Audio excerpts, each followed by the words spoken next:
Lorek is an extremely rare example of a habitable world circling a red dwarf star. Originally an independent Asari colony named Isan, it was annexed by the Batarian hegemony in 1913, causing a minor galactic incident. Despite several attempts, the local terminus warlords have never been able to take Lorek for themselves. Lorek is a low-density world composed of rock, light metals, and a water-based crust. It is tidally locked to Fathar with a sunward hot pole and shadowed cold pole.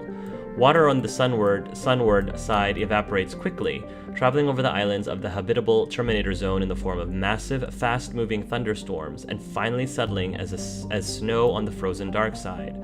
There are fears that the buildup of ice cap mass on the far side may cause axial reorientation over the course of several million years, but Batarian officials dismiss the idea as an irresponsible theory disseminated by counter-hegemonist subversives. Colony founded in 1764. Population 4,700,000. Capital Jalnor. Orbital distance 0.2 AU. Orbital period 59.6 Earth days. Radius 6,754 kilometers. Orbital period 59.6 Earth years. Atmospheric pressure 0.4 Earth atmospheres. Surface temperature 40 Celsius. Surface gravity 0.6 G. Let's take a look at this anomaly. Beacon auto process interrupted at parse point AC0655-321. Status of system operator is not known. General distress. Beacon auto process interrupted at parse point AC06. Probe launched. There was already a rich item there, so I might as well. General distress. Beacon auto process interrupted at parse point AC0655-321. Status of system operator is not known. General distress. Launching probe. I have found something. Anomaly detected. Signal scans detect a transmitter matching Cerberus encryption. It is registered to an unknown deep cover operative. Cerberus operative lifetimes unconfirmed. Other transmissions that match known Eclipse coded communications is also detected. Ooh, we can land. Sweet.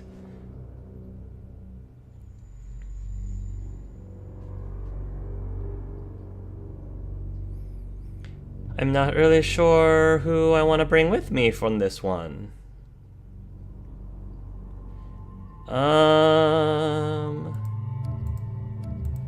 Oh, I don't know. How about...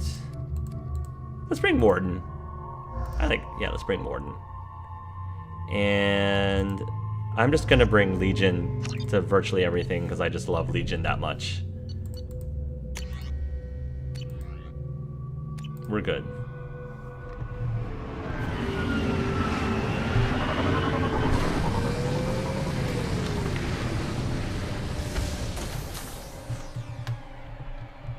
What is this?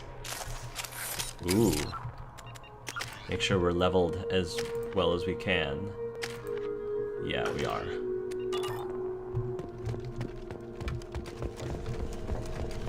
What have we got around here?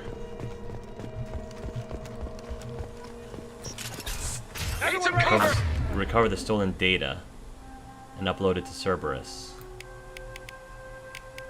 Just the thing to help. Barrier. Fine.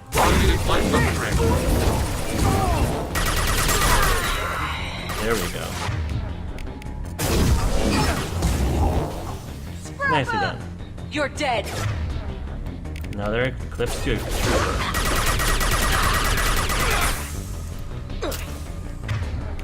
Barrier, eh? Not so fast. Burn!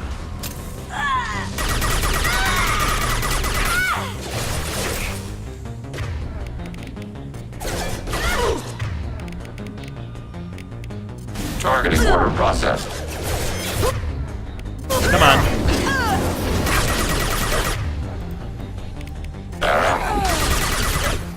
Thought I was harmless to you. Another. Target eliminated. Weakening their integrity.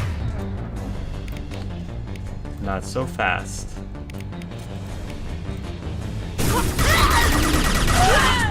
Whoa.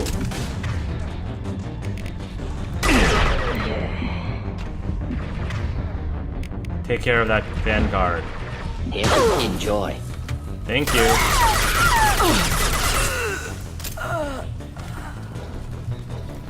Thank you, Morden.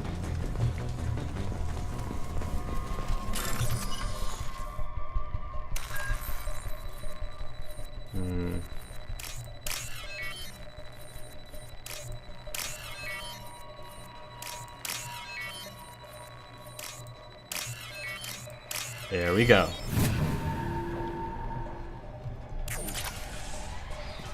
Nice. Subject ID, Interrogator Corporal Giro. Subject Cerberus Agent Tyrone Rawlings. Eclipse targeted Agent Rawlings some time ago.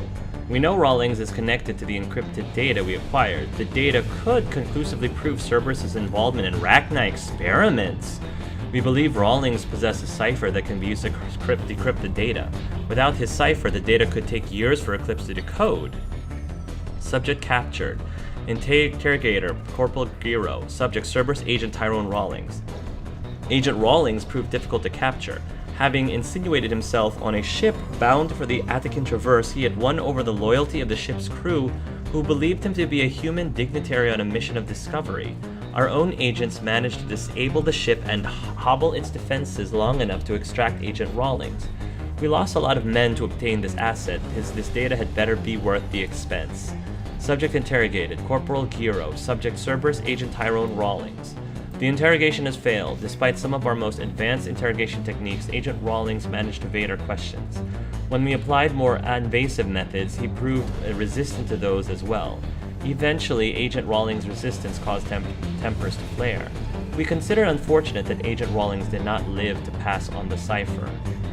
We have men working to decipher the encryption now. As long as we control this data, its mere existence remains a powerful tool against Cerberus. Oh, jeez. More? Thunder shield! Target contact. They keep coming out of the woodwork. Oh, in that case. Oh, that body got in the way.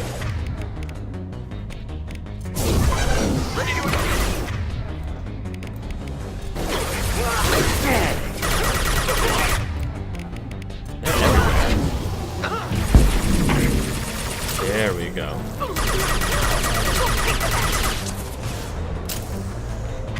More of them. Mind over matter! Targeting order process. Moral. Your toast! What's the moral of this story? Burn. This burns through any armor. Mind over matter!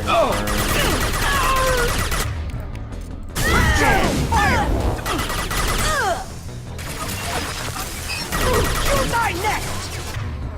No, I don't think so. Flammable. You can die. Inflammable. Forget it.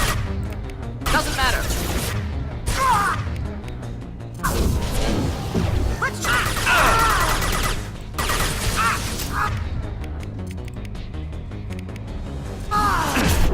Target contact. There we go. Good job.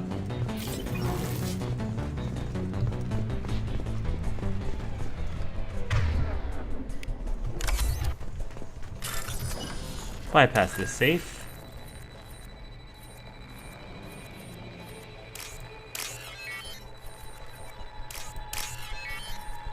Okay. Yummy. Juicy. Aha, 30,750 credits is pretty good to me.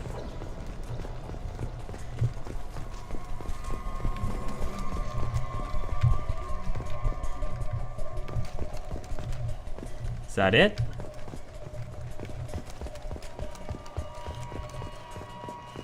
Ooh, refined platinum.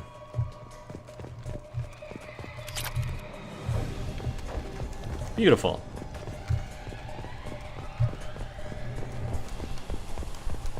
Alright, let's keep on keeping on.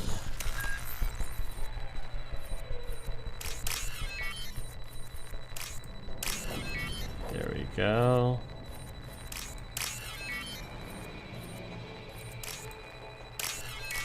And there we go.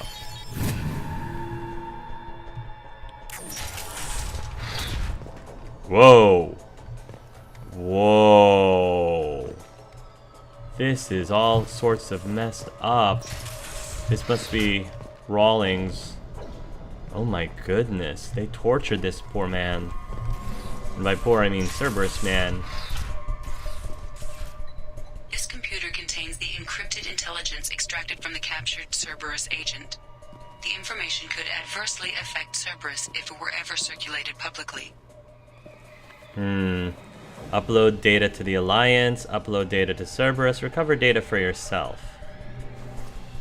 I don't know if... I think that Clive is starting to have some second doubts on Cerberus. I don't know if he would necessarily upload it to Cerberus. Upload the data to the Alliance or recover data for yourself. In good faith, I think he's going to upload it to the Alliance. Data uploaded to Alliance Command. Cerberus operative Tyrone Rawlings was found dead. Encrypted data transmitted to Alliance for decryption. Oh, alright. I guess, what's his name didn't care. The elusive man didn't care. Alright. He was like, sure, whatever.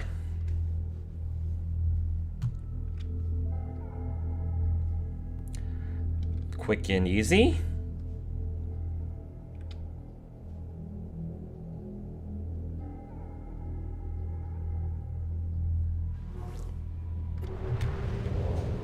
Let's keep it up.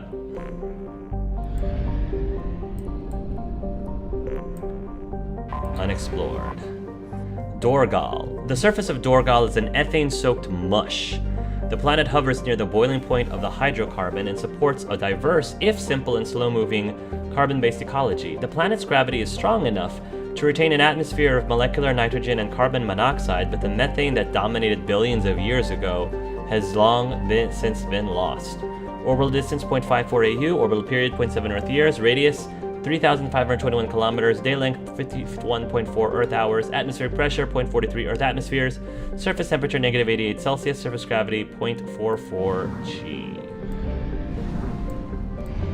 Let's go ahead and complete this system after I go stop by and get some fuel.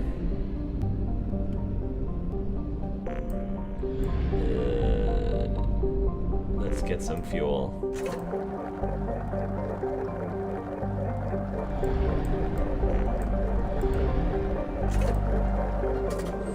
There we go.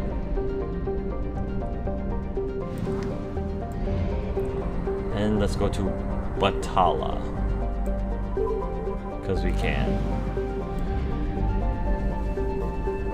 I find it interesting that we use up fuel when we're flying around the outer systems, like outside of the systems, but we can drive around within the systems all we want without depleting any fuel. Logasiri, a step above a carbonaceous asteroid. Logasiri is a planet with a carbon-heavy crust and a trace atmosphere of CO2 and helium. Its surface is cool enough to have liquid water, but it is rapidly drying out as it has lost the critical mass to have a self-sustaining hydraulic cycle. Nevertheless, the Batarians have colonized the world, forcing slaves to work in their mines and agri-habitats. The labor is hot, endless, and backbreaking, even in its low-G environment.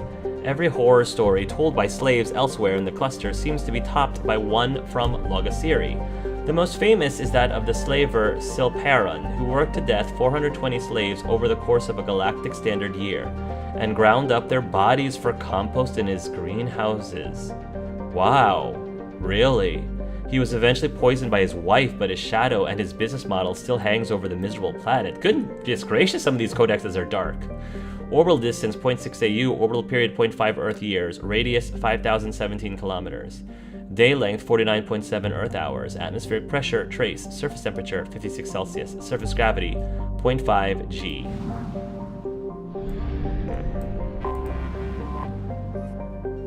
Thonawanuro, a strange island of peace in the lawless Terminus systems. Thonawanuro is a planet of crushing gravity but abundant life. I like the color of this one, actually, even though it does kind of look like the puke green, but still, I think it's a pretty planet. As its ponderous name indicates, it was colonized by the Elcor, who have several booming industries on the planet. Hydroelectric dams and biofuels from tough, woody algae provide much of the planet's energy. Mines export uranium, thorium, and gold, taken to space with generous use of Mass Effect fields. Of course, pirates target the Elcor's shipping as soon as it leaves orbit, but the Elcor's deals with mercenary companies keeps away all but the most foolhardy of attackers. Population 3,769,400. Colony founded 2035 CE. Capital Nurhemathon. Orbital distance 1.1 AU. Orbital period 1.3 Earth years. Radius 11,993 kilometers. Day length 51.7 Earth hours. Atmospheric pressure 2.86 Earth atmosphere. Surface temperature 32 Celsius. Surface gravity 6.7 G. Unexplored. Nirog. Nirog is a hydrogen methane gas giant whose moons were once home to Esul, a Batarian warlord who terrorized the Terminus systems. Attempting to unite a pirate army under his banner, he successfully conducted a rapid blitz against 11 habitable planets. Fortunately for the rest of the galaxy, Esul's crimes caught the attention of the Spectres, who deduced his hidden location and assassinated him. Esul's empire, built on a hyperextended army, soon came crashing down. His lost stockpiles of Element Zero have become something of a legend, and foolish spacers have spent countless amounts of time and money searching the Batala system, convinced they will be the ones that finally strike it rich. Orbital distance 4.8 AU, orbital period 11.8 Earth years, radius 19,976 kilometers, day length 16.5 Earth hours. Let's now go to save the crashing ship. That seems to be like really important. Yeah, I'm kind of curious about this crashing ship thing.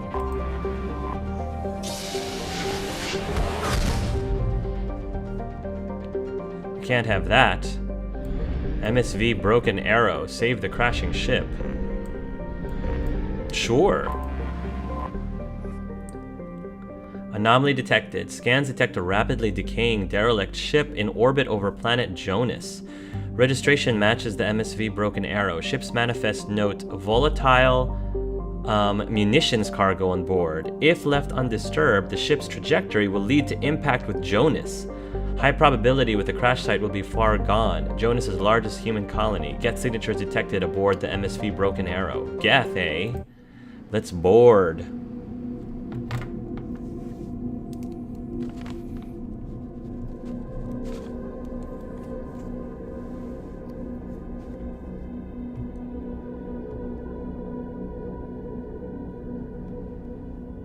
So, let's see. Crashing ship.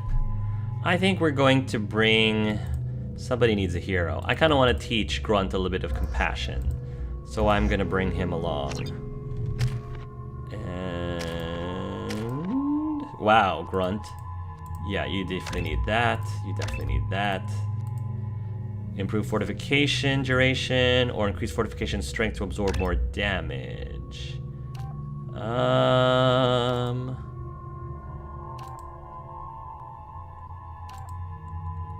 I'm gonna say increase to absorb more damage. Warning. Collision with the planet's surface is imminent. I am transmitting a countdown to advise you of the time remaining until impact. We gotta work fast, Grunt. And Geth. Geth. I called him Geth. I'm sorry, Legion. Yellow alert. I'm moving the ship to yellow alert. While we have seen no signs of trouble, I'm not sure we won't run into Geth this far out. We have to be prepared for anything. I've been told it's a terrible idea to go this far out towards Geth territory, but these colonies need to defend themselves. Sometimes I think the only thing keeping the crew from shriveling up in fear is the 100 crates of military-grade weaponry on board. Ooh! A little shore leave when we get to the NRF system will do us all some good. We have a lot of deliveries to make, and it's not going to get any friendly out here. I'm wondering if anyone survived. Probably not. But we still have to save the ship from crashing on the planet. Red alert. Moving the ship to red alert. The Geth are attacking. We're ill-equipped for an attack of this magnitude, but we'll do everything we can to survive this. These colonies need these weapons, and this attack is further proof of how dire the situation is out here. This will be the last entry in this log. Given the severity of the Geth attack, I have ordered all hands to evacuate and head towards the colony. Should the Geth succeed in capturing this ship, they also gain control of the 100 crates of weapons in the cargo hold. Therefore, I'm using my authorization codes to scuttle the ship, hopefully destroying the Geth that remained aboard. I intend to stay aboard to make sure the ship dies gracefully. My plan is to disable the ship's engines, thus causing our orbit to decay. This will bring the MSV Broken Arrow down to the surface where the self-destruct timer will destroy the ship. I must be careful. If I fail, there's no telling where the ship will end up. 5 minutes till detonation. Gotta bypass.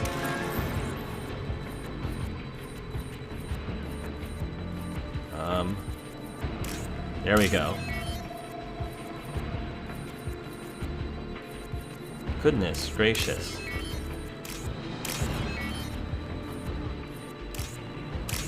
There we go. This is the longest it ever took me to bypass security.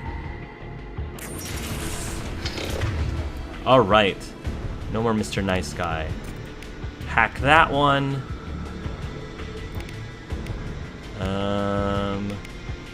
Impact that one. And make that one fly. Geth Trooper. Geth Trooper's got some shields. Time to take care of that one. Oh wait, not that one. That's the one on our side.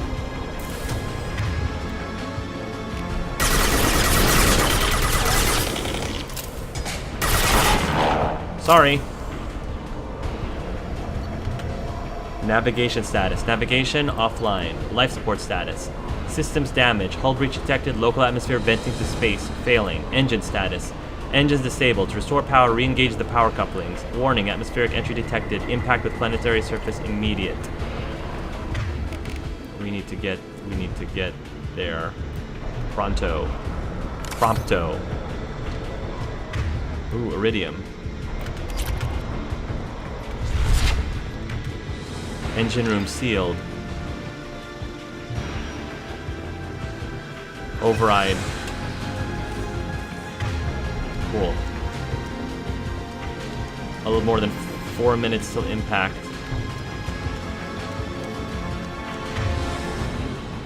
Oh, jeez.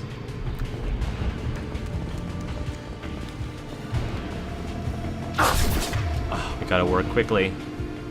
Hack that thing, would you, please?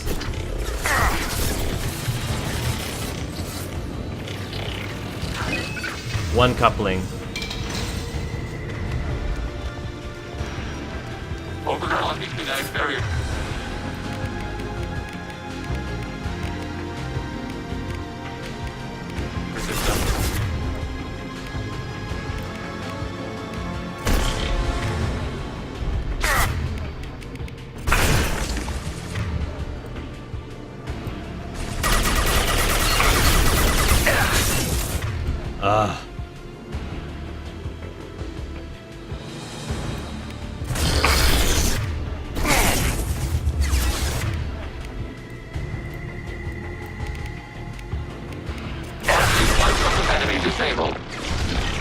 Doggone it.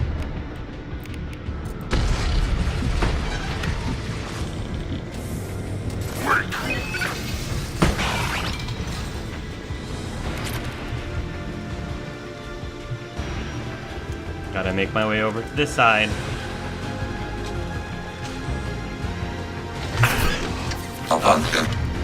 Alright, now you're just getting on my nerves.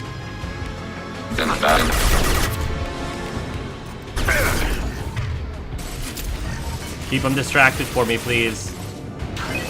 Thank you.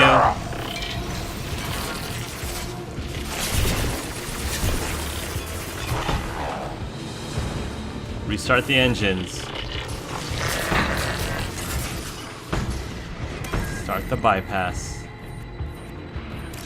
Keep them distracted for me, please.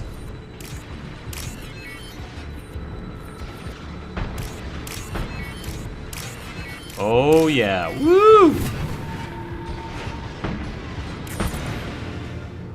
There we go.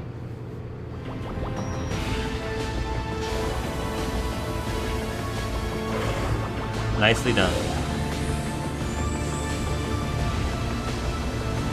Objective Good job, everybody.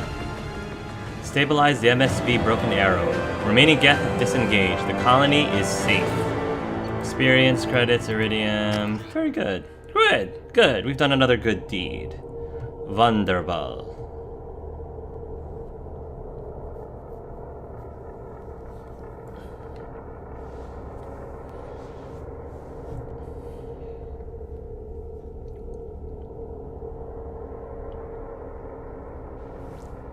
Okay.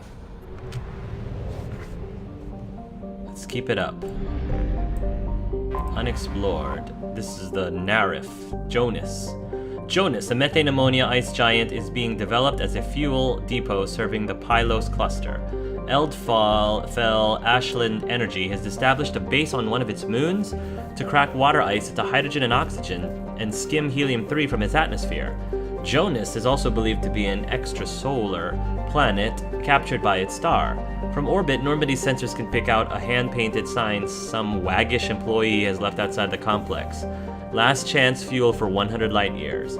Orbital distance 0.65 AU, orbital period 1 Earth year, radius 20,312 kilometers, day length 15.1 Earth hours. There's only 2 planets in this system, really. Isail. Isail is a standard hydrogen-helium gas giant. Though gas giants are known for their powerful magnetic fields, Isail's field is stronger than current models predict. Within the frost line of its solar system where gas giants do not usually form, Isail is believed to have once been extrasolar. Orbital distance 0.5 AU, orbital period 0.6 Earth years, radius 64,005 kilometers, day length 17.7 Earth hours. Might as well clear these other ones out while we're here. Maybe we'll find other anomalies. Viorisa. I love the color of this planet. With an orbital period nearly 2 millennia long, wow, the cold and distant Viorisa was actually missed in the initial Asari survey of the system. Only a follow-up mineral assay sent to Canalus by a Volus mining concern noticed its subtle movement across the stars. Viorisa is a methane ammonia ice giant circled by a retinue of deep frozen moons. Its remoteness makes it a popular drive discharge point for pirates working the Pylos Nebula cluster. In the last 2 years, several dozen ships have disappeared while passing through the Derata system, as Pylos is currently unclaimed by any sovereign power. Council naval patrols are few and far between. Thus far, none of the pirates responsible have been apprehended. Orbital distance 22.2 AU, orbital period 1860.4 Earth years, radius 26,566 kilometers, day length 12.7 Earth hours. That's a beautiful looking planet. There's a lot of planets in this system, and that's a really large sun, white sun. Sinius, a standard hydrogen helium gas giant. Sinius has more than 80 moons. Orbital distance 138.9 AU, orbital period 919.2 Earth years, radius 63,748 kilometers, day length 16.4 Earth hours. I guess they didn't have very much to say about that planet except for all of its moons.